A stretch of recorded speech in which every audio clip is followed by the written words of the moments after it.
who you may proceed with your elocution.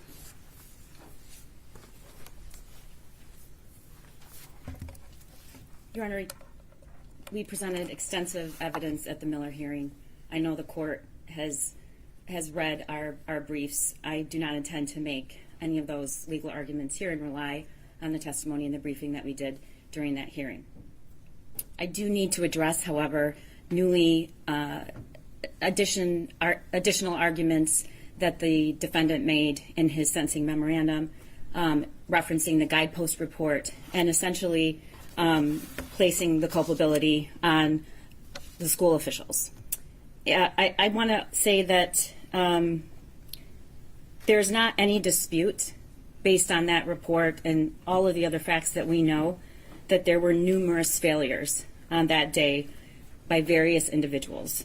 But none of those failures diminished defendant's responsibility and the culpability for the decisions that he made up to and during the school shooting. And in arguing that other actors should have done more to intervene and stop him from his own planned, conscious actions, defendant fails to acknowledge that he consciously chose not to reveal his plans and that he, along with his parents, sought to cover up the fact that his parents had just bought him a gun.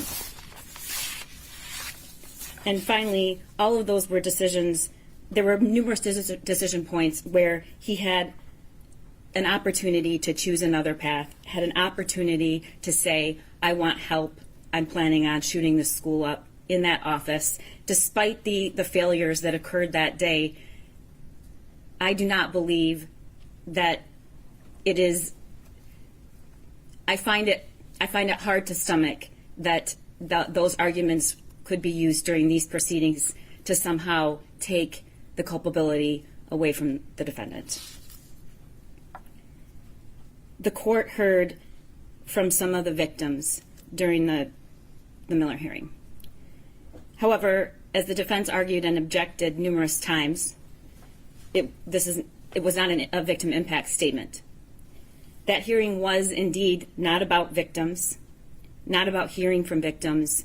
It was about the defendant and his actions. Your Honor, today was about victims. Today we learned their names, their faces, and we heard their voices.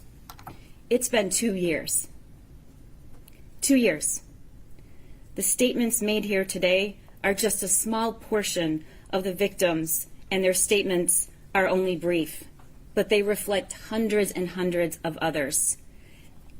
I'm not sure if the court is aware, but there were a lot more victims who initially intended to give their oral statements, and as today approached, and even today, decided that wasn't something that they could do, which is further evidence of the trauma.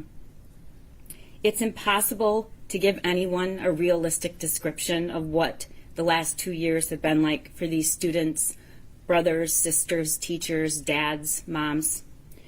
It takes courage to stand before the court in this room and relive the most painful thing that has ever happened to someone. It will take courage and grit every single day for the rest of their lives. We will all go home when this is over. But for these victims, there is no going home because their loved one is not there. And their kids are forever changed, injured, traumatized, and working to get through each day, as you heard every single one of them tell you.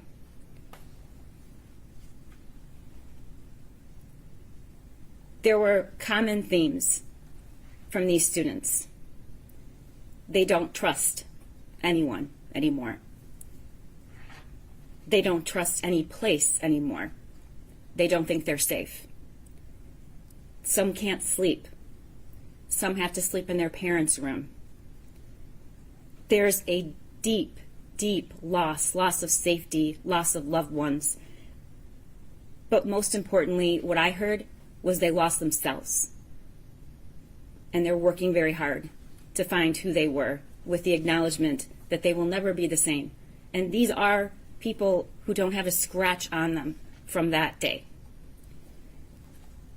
Unfortunately, the data and the research support what you heard today. Escaping without a physical harm, we know, for hundreds and thousands of children and educators who survive these tragedies carried out, leave scars for years to come. and the research is abundant, that there is long-term detrimental impact of such childhood trauma on a person's mental and physical health and their ability to function throughout the rest of their life. The terrorism conviction and charge gives these students and parents a voice, and I thank you for hearing it.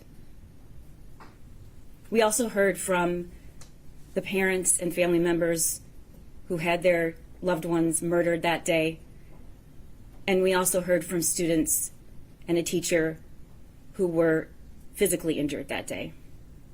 And they were brave, and they told you a lot. But here's what they didn't tell you.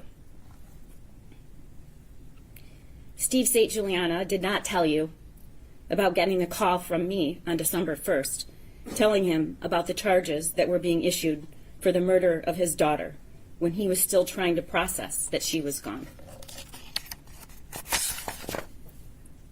Rob Baldwin, Madison's father, did not come here to tell you that he also got that same call and told myself and Mark that he had just been picking out a casket for his daughter, and that no matter what he cared about most and hoped most was that Madison was not in fear when she was killed. Craig Schilling did not tell you that when we first met with him, he sat in silence and could barely utter 10 words, and this was weeks after the shooting.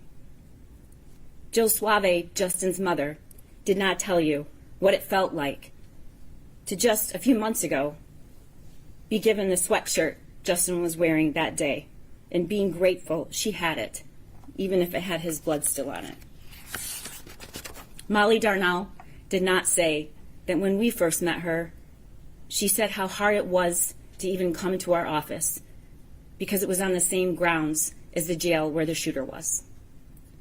Buck and Sherry Muir didn't tell you what it was like to finally hear during the Miller hearing what their son's last few minutes in this world were like when they heard Christy Gibson Marshall say she stayed with him, she talked to him, she told him he was loved.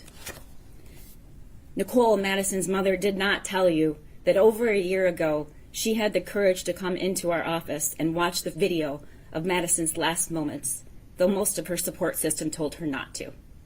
She did not say that watching her dear Madison crouch down against the wall with her hands over her head in terror as the shooter walked to her and shot her at close range, that it was like losing Madison all over again.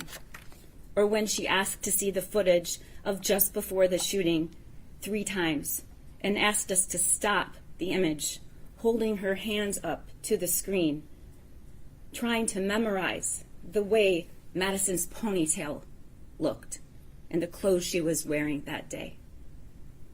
Keegan did not share that the first time we met him was 2 years ago at his home. He was a foot shorter and at least 20 pounds less. He was wearing a hoodie and he wouldn't make eye contact.